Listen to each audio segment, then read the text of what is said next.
Welcome back to Blue Ridge Silverhound, where we make collecting a possibility. Wait, yeah, that doesn't sound right.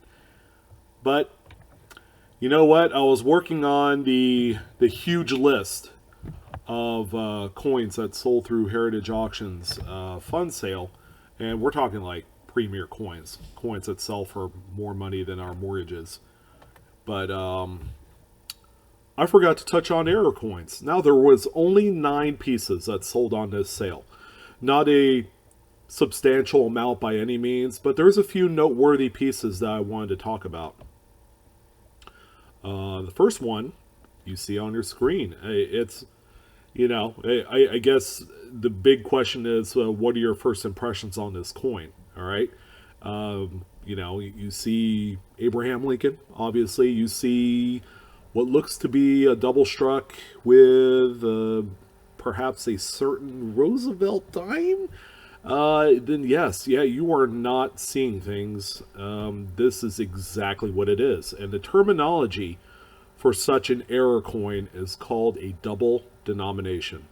It just rolls off the tongue, and it's probably one of the most radical errors that you could lay or feast your eyes on, period.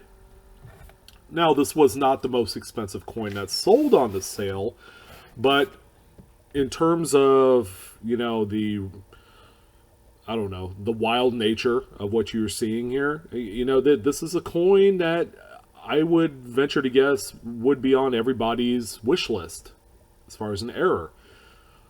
What I've noticed and what I've seen on the trends is that this coin is a little bit more affordable today. Okay, these things are not unique.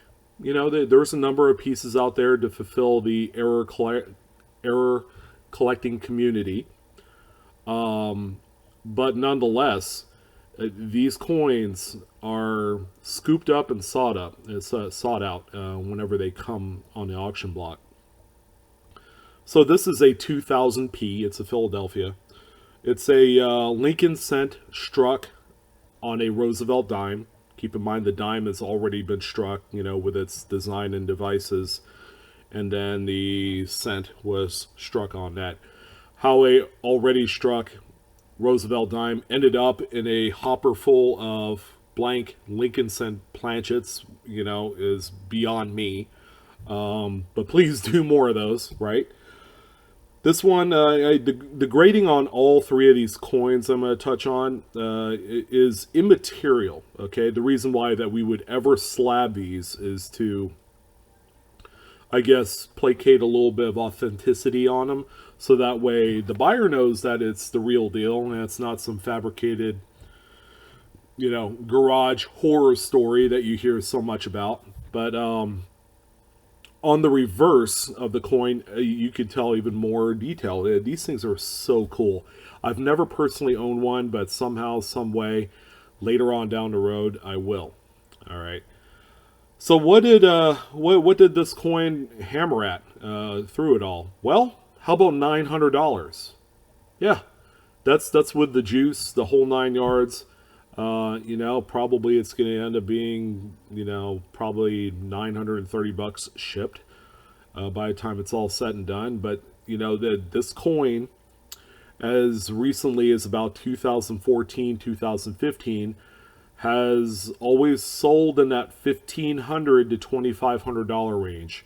And the market on this coin has dropped significantly because more pieces are introduced to the market. But that is the double denom cent on dime error for you. So coming up next, we have a 1935 Washington quarter. There you go. And that's your error. No, not really. But 1935 Washington quarter, which on the obverse, the front of the coin with Washington, looks completely like a normal silver quarter, right, ladies and gentlemen?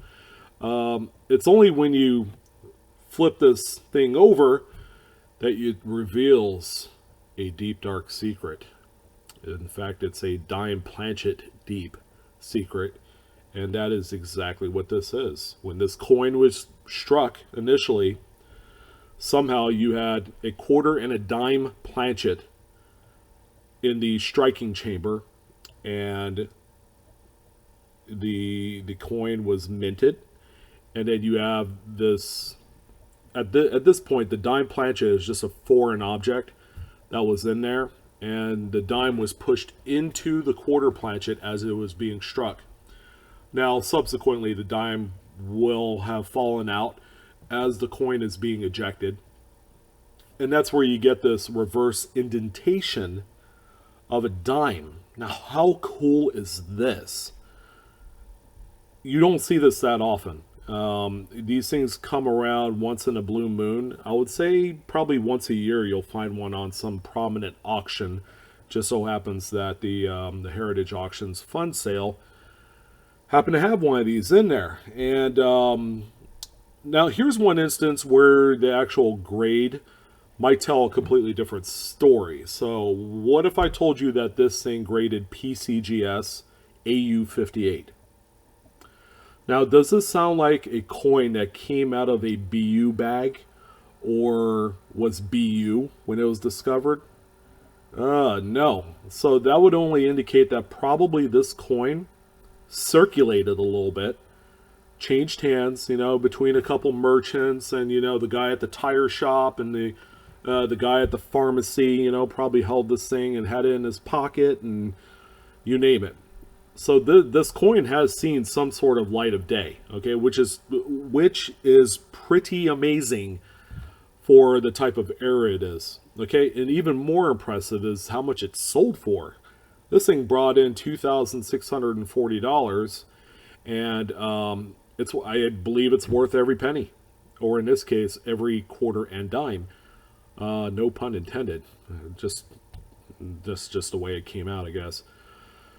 But you'll be probably hard pressed to find another one of these here in the next 6 months to a year. They're just that difficult. So I'm glad to be able to talk about this one. And finally, we're going to talk about a coin that is awesome. At the same time, at first glance, it's not super rare. However, there is something about it that makes it rare. Okay, I know I'm confusing the heck out of you guys. But it's a 1964 Kennedy half dollar.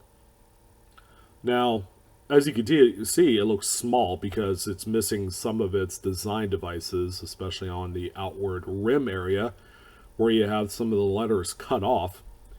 And that can only be explained that this coin was struck on a quarter planchet, out of all things. Now keep in mind, 1964, they were still crafting 90% silver coins. It was the final year, but that was the original intent of this coin, to be a 90% silver piece. So the error in itself, being struck on a quarter planchet, is pretty amazing in itself. But what if I told you that this was struck on a clad quarter planchet? Yeah, not a silver quarter planchet, a clad one, meaning it was intended for the 1965 dated quarters. Whoa. Now we turned this, the mystique factor on this up to probably an 11 or a 12. It's yeah. I looked at the listing. I'm like, there's no way that this thing sold for $7,200, because these things, are everywhere. And I read it carefully. I'm like, oh, okay. So it's a 1964 intended to be silver that was struck on a 65 clad quarter planchet. Okay. So yeah, that just enhanced the rarity factor times 100 on this thing. So, and to indulge you, it did grade PCGS Mint State 66. Whatever, it's fine. It's authentic. And this is the coin that's going to end this video.